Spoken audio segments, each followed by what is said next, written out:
सबसे पहले तो बहुत बहुत धन्यवाद आप लोगों ने कमेंट कर करके इतने सारे टॉपिक सजेस्ट किए। सब पे काम हो रहा है, धैर्य रखें। जिसकी भी प्रॉब्लम थी, बहुत सी प्रॉब्लम पे तो वीडियो बनी है, बट जिस पे नहीं बनी है सब पे धीरे धीरे करके सब वीडियो में आपके हर एक कमेंट के आधार पर लाने वाला हूँ, ठीक है। और आज तो थोड़ा प्रॉब्लम हो गया था नॉइज़ का, यहाँ पे अभी रुका है। तो मैं क्या कर रहा हूँ कि देखिए, बिहार बोर्ड की कॉपी से रिलेटेड आपका जो भी कन्फ्यूजन था उसको मैं एक बैकएंड कैमरा से फोकस करके वीडियो रिकॉर्ड वाला लगा दे रहा हूँ, ठीक है। टोटल 5 कॉपी मिलती है, मैथ की, साइंस की, सोशल साइंस की, हिंदी या संस्कृत की, नन हिंदी या उर्दू की, ठीक है, इस तरीके से। तो अब आप लोग जैसे कि यहाँ पे मैं एग्जांपल के लिए एक कॉपी ले लिया हूँ, ठीक है। आई थिंक ये किस चीज़ की कॉपी है, मैथ की कॉपी है, क्योंकि मैथ की कॉपी में टोटल 24 पेज होते हैं, ठीक है। और बाकी किसी भी सब्जेक्ट की कॉपी बिहार बोर्ड जो एग्ज़ाम लेता है वो 20 पेज के होते हैं, क्योंकि मैंने खुद 2025 में ये एक्सपीरियंस किया है। बात करें कलर की तो मैं ये क्लियर कर दूँ कि 2019 में इसका कलर रेड होता था, 2022-21 तक इसका कलर जो था वो ब्लू, यानी कि क्या बोल सकते हैं, स्काई ब्लू कलर होता था। बट 2023, 2024 और 2025 ये तीनों साल से अब ब्लैक एंड वाइट कलर आ रहा है बिहार बोर्ड की कॉपी में। मैंने जो एग्ज़ाम दिया उसमें भी ब्लैक एंड वाइट था, कोई कलर नहीं था। कलर कहाँ पे रहता है, तो ऊपर का जो कवर या ओएमआर शीट रहता है उसमें कलर रहता है, ना कि आंसर पेज में, ठीक है। आंसर पेज अब ब्लैक एंड वाइट आता है।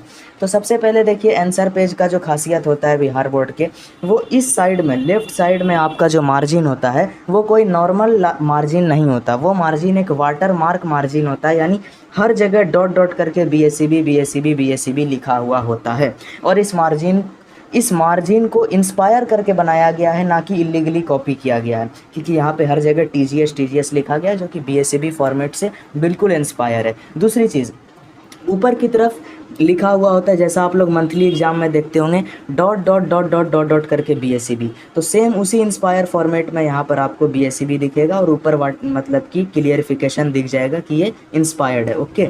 और मैं यहाँ पर मैंने सैम्पल रिप्लिका डाल दिया। ये सब आप लोग को भले ही इरिटेटिंग लगे, बट यही है वो चीज़ जो कि सेफ्टी प्रोवाइड करता है, कॉपी को लीगली यूज़ करने के इजाज़त देता है, ठीक है। उसके बाद ये देखिए, यहाँ पर जो आपको लोगो दिख रहा है ये बिहार बोर्ड का सोशल लोगो है। दरअसल बोर्ड एग्ज़ाम में यही लोगो तो रहता है, बट ये स्टाम्प, यानी स्टाम्प फॉर्मेट में रहता है। जैसा मुहर का फॉर्मेट होता है वैसा प्रिंटेड रहता है, ठीक है, ताकि वो मुहर कोई कॉपी ना कर सके। तो वो स्टाम्प कॉपी करना भी लीगल है, बट लोगो तो सोशल है, उसमें नो प्रॉब्लम, ओके। तो रहेगा यही लोगो, बट फॉर्मेट कैसा रहेगा, मुहर जैसा, स्टाम्प जैसा, ठीक है।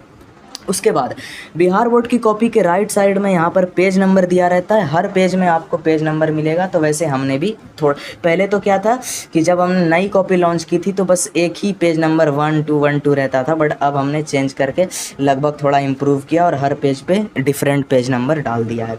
इसके अलावा बिहार बोर्ड की कॉपी का जो राइट साइड का मार्जिन होता है, यही वो चीज़ है जो टीजीएस सैम्पल सीट को बाकी सभी फॉर्मेट से अलग बनाती है, क्योंकि बिहार बोर्ड की कॉपी की सबसे बड़ी खासियत है कि उसका राइट वाला मार्जिन हमेशा प्लेन होता है, रूल्ड नहीं होता। और इस प्लेन मार्जिन में 2 इंस्ट्रक्शन बॉक्स बने होते हैं, तो हमने भी उसी टाइप से 2 बॉक्स बनाया पहले तो पिक्सल लैब में, और फिर यहाँ पे टेक्स्ट डाल के उसमें जो बिहार बोर्ड जो इंस्ट्रक्शन देता है वो इंस्ट्रक्शन दिया, ताकि स्टूडेंट जो है अच्छे से प्रैक्टिस कर पाएँ। और इधर हमने क्या दिया, अनरूल्ड यानी प्लेन दिया, और फिर बाकी ये।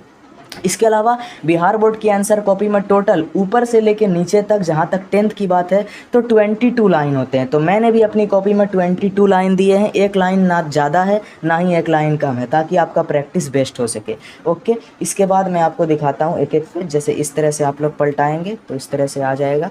मैं थोड़ा क्लियर आपको ऊँचाई से दिखा रहा हूँ, ओके।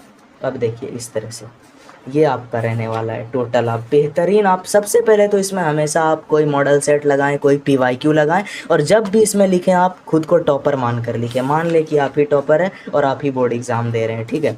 तो अभी देखिए, ये मैथ की कॉपी मैं दिखा रहा हूँ, इसमें ग्राफ पेपर भी मैं दिखाता हूँ, 1 मिनट, ठीक है। तो ये 19 पेज पे आ गए। जहाँ तक मैंने बोर्ड का एग्ज़ाम जब तक मैंने नहीं दिया था, तो मेरे मन में बहुत सारे कन्फ्यूजन होते थे कि पता नहीं ग्राफ पेपर लास्ट में होगा या फिर बीच में होगा, आखिर ग्राफ तो क्वेश्चन नंबर 31 पे होता है, उसको कहाँ पर बनाना है। तो ये सारा कन्फ्यूजन मैंने इस सीट की मदद से क्लियर कर दिया, जहाँ तक मेरा एक्सपीरियंस है। तो मैंने जो देखा बोर्ड एग्ज़ाम में, वो मैंने देखा कि ग्राफ पेपर जो है वो पेज नंबर 23 पर होता है, यानी लास्ट पेज 24 से जस्ट एक पेज पहले 23 पर होता है। और ग्राफ पेपर भी कलर नहीं होता, ग्राफ पेपर भी ब्लैक एंड वाइट मिला था, ठीक है। और ग्राफ पेपर बिल्कुल इसी फॉर्मेट पे प्रिंटेड होता है बिहार बोर्ड में, ना तो ऐसे रहेगा ना ही ऐसे, जैसा मैंने दिया वैसा ही मुझे पक्का याद है, ठीक है।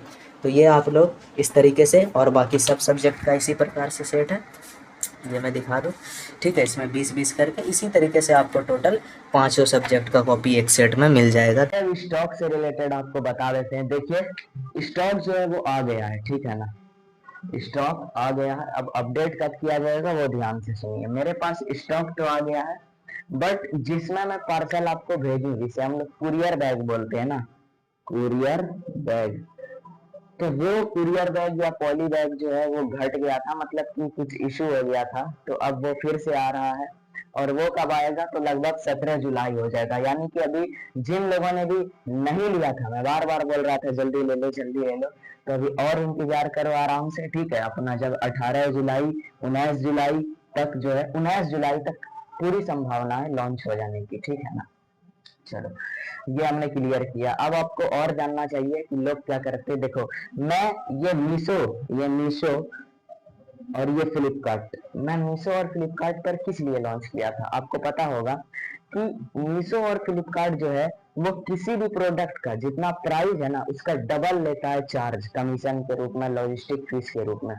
तो इतने बड़े घाटे के बाद, इतने ज्यादा हाई फीस के बाद भी मैंने इस पर केवल इसलिए लॉन्च किया था ताकि बिहार के अलग अलग जिला में हर जिला तक ये पहुंचे और हर बच्चे तक पहुंचे जिसके पास यूपीआई का साधन नहीं है। क्योंकि वैसे भी मेरे पास से लगभग ये सब मिला के लगभग 15 लोगों ने तो यूपीआई से खाली परचेज किया हो। क्या प्रॉब्लम हुआ मुझको, आप लोग क्या करते हो, मैं तो लाया था आप लोगों के लिए कैश के लिए, और आप लोग जब परचेस करते हो तो घर पे जाता है, बहुत लोगों ने ऐसा किया है, जिस दिन घर पर गया आउट फॉर डिलीवर होने वाला है, उसी दिन वहां उनके घर पे चला गया, डिलीवरी बॉय लेके आए, उसी दिन रिटर्न भिजवा दिया, कैंसिल भिजवा दिया बिना सोचे समझे।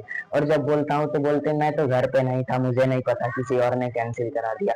मतलब इतना ज्यादा अनसीरियस लोग कैसे होते हैं। जब भी मेरा कोई स्टॉक आने वाला होता है, मेरा कोई पार्सल आने वाला होता है, तो मैं तो मतलब मेरा दिमाग दिन भर इधर लगा रहता है कि ये अब आ जाए अब आ जाए। पूरा कुछ ऑर्डर करने के बाद बस ट्रैक करते रहते हैं कब आएगा कब आएगा। और यहाँ तो भाई अनसीरियस, ऑर्डर आने वाला है कोई फर्क नहीं, बाहर घूम रहा है, इधर घर में कोई कैंसिल कर दिया, इधर कुछ कर दिया, कोई इतना अनसीरियस है कि भाई मतलब कि घर पर 3-4 बार डिलीवरी बॉय अटेम्प्ट कर रहा है, उसका कॉल ही नहीं उठा रहा है, आखिर में रिटर्न आ गया। तो ऐसे ऐसे लोग रहते हैं, तो भाई सीधा ऑर्डर ही मत किया करो जो लोग भी ऐसा हरकत करता है, ठीक है। क्योंकि प्रत्येक जो रिटर्न होता है आरटीओ, अगर वो कस्टमर रिटर्न है तो एक आरटीओ का सिर्फ वहां से वापस लाने का चार्ज अकेले 165 रुपए तक पड़ जाता है, ठीक है। और ऊपर से आपको पता होगा कि आप जो पे करते हैं उसमें से आधा मीशो और फ्लिपकार्ट वाला खा लेता है, तो बहुत बहुत दिक्कत है, ठीक है, जो लोग भी रिटर्न जैसी घटिया चीज करते हैं, ठीक है। अब मैं आपको बताना चाहता हूँ फ्लिपकार्ट पर जिन्होंने भी ऑर्डर किया है, अगर आप लोग मेरा ये क्लिप और ये वॉइस सुन रहे हैं अभी सामने, तो जितने भी लोगों ने फ्लिपकार्ट पर ऑर्डर किया है उनका प्रॉब्लम ये है कि जो आइटम है वो शिप नहीं शो कर रहा है, ठीक है। आइटम दिखा रहा है वेटिंग टू पिकअप, यानी पिकअप नहीं दिखा रहा है। बट दरअसल ऐसा नहीं है, मैंने सारा आपका पैकेज रेडी कर दिया और उनमें से कुछ को मैंने तो दे दिया है फ्लिपकार्ट वाले को। अब जो बाकी है वो आज मैं देने वाला हूँ, जैसे मैं सब दूंगा वो स्कैन करेंगे। बट फ्लिपकार्ट का क्या इशू है ई कार्ड का, कि स्कैन होने के बाद भी 1-2 दिन बाद यहाँ पे अपडेट होता है। तो आप मान लीजिए कि आपका चला गया है और उसी जो डिलीवरी डेट है उसी तक पक्का आ जाएगा, ठीक है, लगभग यही संभावना है। तो आपको चिंता नहीं करना है, ठीक है।